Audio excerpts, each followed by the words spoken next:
south and east of Fargo.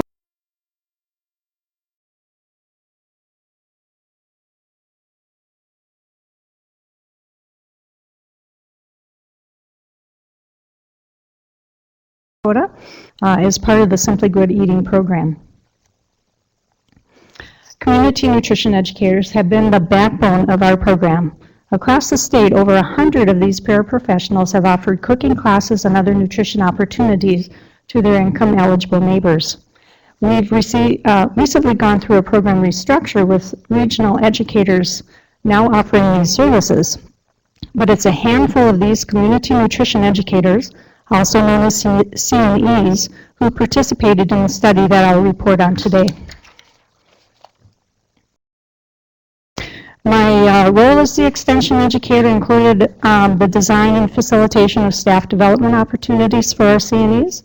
This picture shows the West Central Region's CNEs gathered in Morris, Minnesota for a monthly staff training.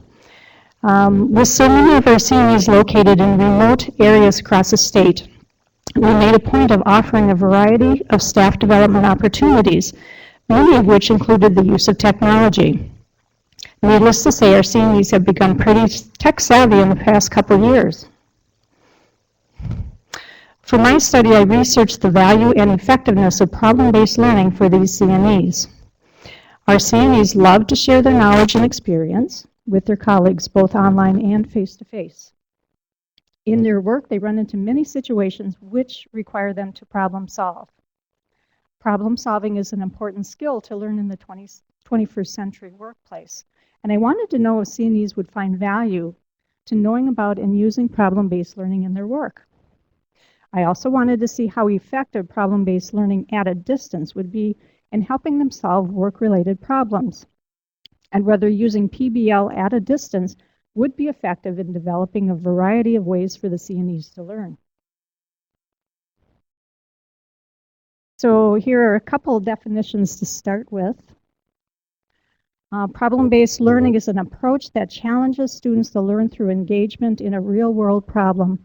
It is a format that develops both problem-solving strategies and disciplinary knowledge bases and skills by placing students in the active role of problem solvers, confronted with ill-structured situations that simulate the kinds of problems they're likely to encounter in their workplace. So here I've listed a couple of basic understandings if you're not familiar with problem-based learning. Now, distributed problem-based learning, or DPBL, is problem-based learning mediated through technology. It's a shared virtual distributed learning environment used to enable students to collaborate.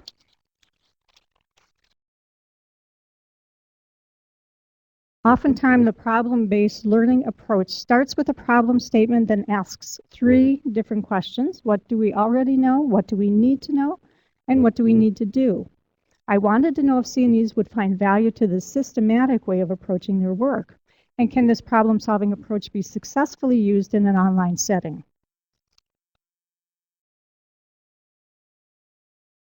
For this study, CNEs participated in a Moodle-based course that instructed them on the basics of problem-based learning.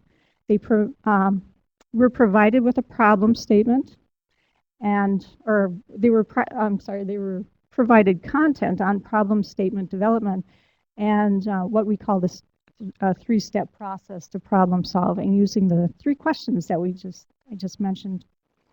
After learning about PBL, CNEs applied the PBL methods to a given work-related problem through Moodle's discussion forum.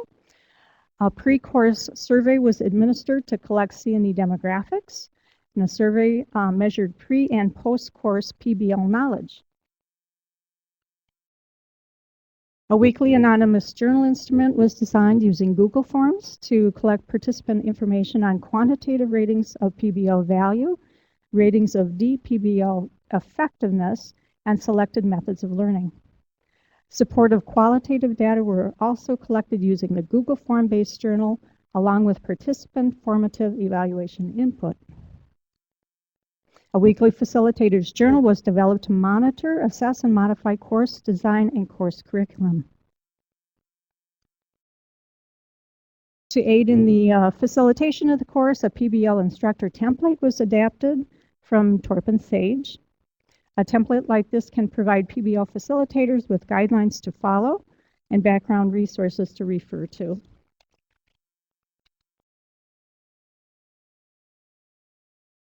Eighteen CNEs completed the pre-course survey. The majority of CNEs, you can see the information we collected here, 51 to 61 years of age, white, non-Hispanic. 50% indicated they were fairly comfortable with Moodle. Most of them, or a majority, had 15 or more years of CNE experience. They were many college graduates, all were female. So here are some results of the study. 16 out of the 18 CNEs completed the course. The proportion of CNEs who stated they could name the two parts of a problem statement increased significantly from pre to post course. A significant increase occurred from pre to post course in naming the PBL steps, the 3 steps. In a weekly journal, CNEs were asked on a scale of 1 to 5, 5 being the highest, how much value do you see in knowing about and using PBL in your work? There were a total of 51 journal responses to this question. Ratings ranged from 1 to not at all valuable to 5 extremely valuable. Ratings results range from 3.33 to 4.15, suggesting that CNEs found PBL somewhat to very valuable in their work. The highest average ratings occurred during week 4 and 5 of the course, suggesting that CNEs found value to PBL in their work over time spent in the study. And qualitative data supported these quantitative responses, and I'll discuss that in a minute. How am I doing? Good. In their weekly journal, CNEs responded to the question after viewing content modules introduced so far in this course and after your online participation this week. How successful do you think problem-based learning online would be in helping you solve work-related problems? We got a total of 51 responses again. Ratings results over 6 weeks' times range from 3.33 to 4.23, suggesting that CNEs found DPBL, that's online problem-based learning, somewhat successful to very successful in helping them solve work-related problems. And the highest weekly rating, 4.23, occurred in week 5, suggesting CNEs' thoughts about DPBL being successful in solving work-related problems increased over time spent in the study. In addressing the third research question, is DPBL effective in developing a variety of ways to learn? A weekly journal question asked, how did you learn this week? And you can see the selections that they had there. From reading and learning directly from each other in discussion forums, doing their own research on questions they had, or on questions somebody else in class had, from the facilitator, and from content.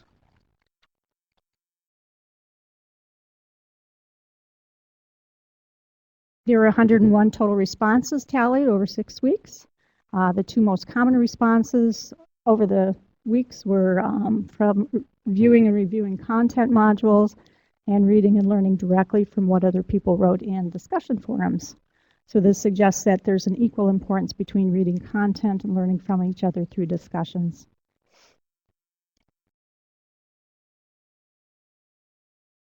To support and expand on the first research question's quantitative data, qualitative data on the value of PBL were also collected with descriptions and themes generated. In their weekly journal, CNEs were asked, after participating this week, please name at least one work-related problem that might be solved using problem-based learning. Qualitative data were reviewed, a word frequency list was generated, and the words were then tallied and placed into 2 major groups. First one being teaching practices / participant issues, and then work outside the teaching realm. Teaching practices and participant issues were often found to overlap, often in a response. For instance, this CNE suggested work-related issue, how can we better relate to participants, could be seen either as a CNE teaching issue or a participant issue. CNE responses such as working with challenging participants and participants who disagree or question our teaching could be seen as either an issue with teaching methods or with participant behavior. Non-engagement of participants was mentioned 10 times over the 6 weeks of journal postings to this question of work-related problems and was the most prevalent issue that was noted.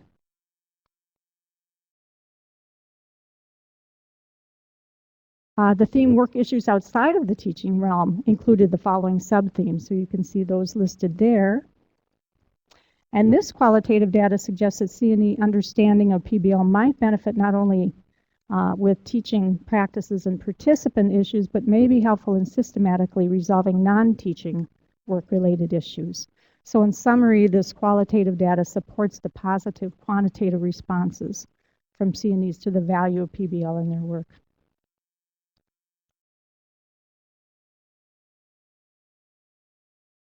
The ability to problem solve is a 21st century skill that can be developed through problem-based learning.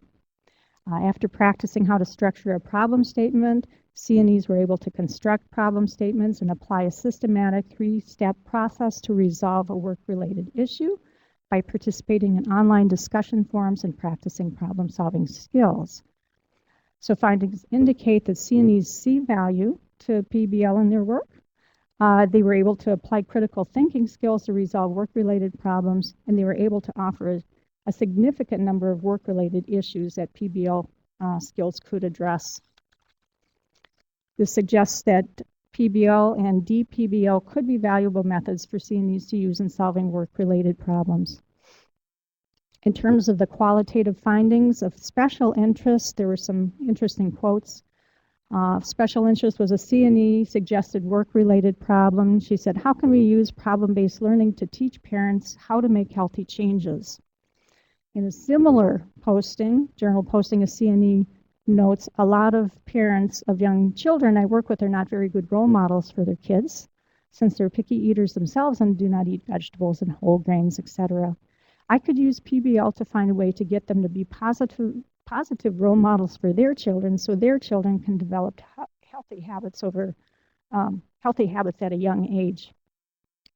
So further research into comments such as this could provide valuable insight into the possible ways PBL could be used to improve C&E participant relationships and the program's planning processes, increase participant engagement in learning, and teach behavior change strategies.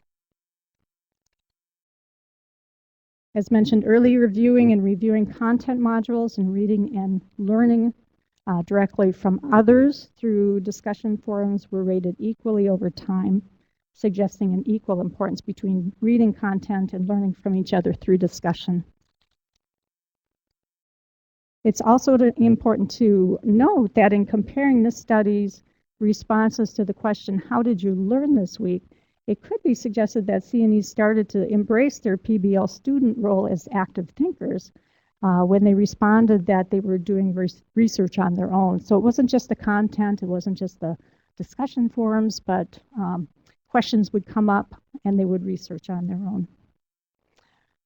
Also, future research that includes expanding the time frame of the DPBL course beyond the 4 to 6 weeks may provide valuable insight into how course length affects student learning methods. This research suggests that educational and programmatic implications of PBL and DPBL are far-reaching for one particular population, University of Minnesota's community nutrition educators. Most importantly, problem-based learning may help facilitate the development of critical thinking skills C&Es will find necessary in the 21st century workplace. Furthermore, as distance education becomes more common and budget concerns more prevalent, learning PBL at a distance might be an acceptable and low-cost method of resolving C&E programmatic work and teaching-related problems. C&Es responded positively to the study, finding value and effectiveness of PBL and DPBL in their work. This positive response suggests C&Es would be motivated and successful at learning PBL strategies both online and face-to-face.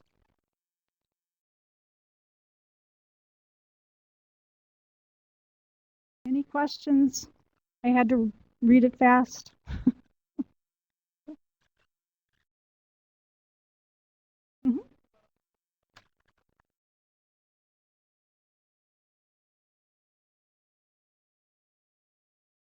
Hmm. Yeah, I could do that. At this point, it's in Articulate, which is a software.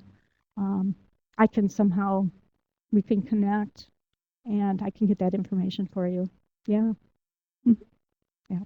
It's basically problem statement. This is information I took from two authors, Torp and Sage, if you know PBL, and I basically went by their work. Um, give them a lot of credit for what I've done here. So if you ever want to read up on it, that's a good place to start with PBL. But I did basically follow their information about setting up a problem statement and the three questions. And what I did was I just set it up in Moodle, and every week we went through one of those three questions. Um, how did I have to think? We came up with a work. I was the one who came up with the problem, the work situation problem. And I had that videotaped. I had a CNE give a problem that she was having. And so they had to view what that problem was. And then week by week, first week, they went through and what do we already know about this problem? And et cetera, et cetera. And then I had them journal every week how the process was going. Yep. Hmm.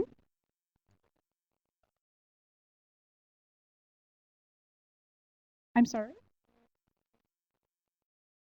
Yeah, we started out with 18 and 16 finished.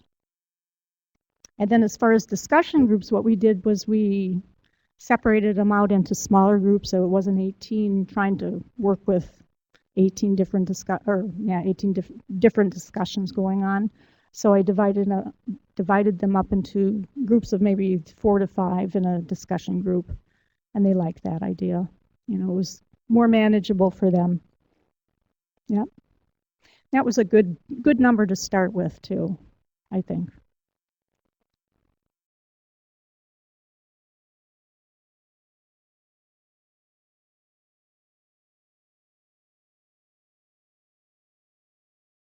Yeah, yeah, yeah. Did you have a question? No? Okay. Any other comments, questions? Has anybody ever done PBL work or familiar with it? New? Yeah.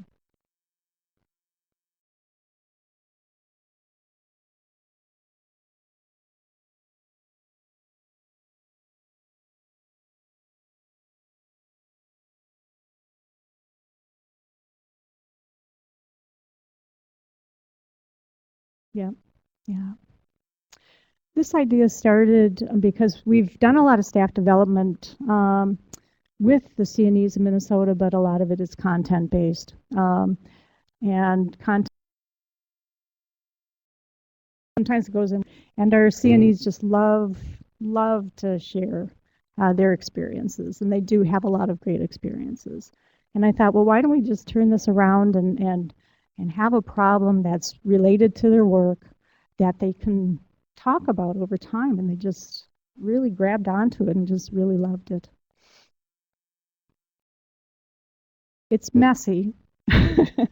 It can be really messy. It's you work with ill-structured problems. PBL overall is not, although it looks very systematic, and there is that template that I mentioned that Torp and Sage has. Torp and Sage do warn you that PBL just can go all over the place. It's not, you know, you have some guidelines, but you can't, you're not guaranteed it's going to stick with those guidelines all the time. But that's how learning is. It's pretty messy sometimes. So, what's that? Oh, next steps. That's a good question. It's on hold right now. We had a restructure go on in Minnesota with our program. So we have regional educators now. So we don't have the CNE, the paraprofessional model right now. Um, what I'd like to do is, you know, wait until things settle down a little bit and maybe try another round of this with the new educators that are coming through.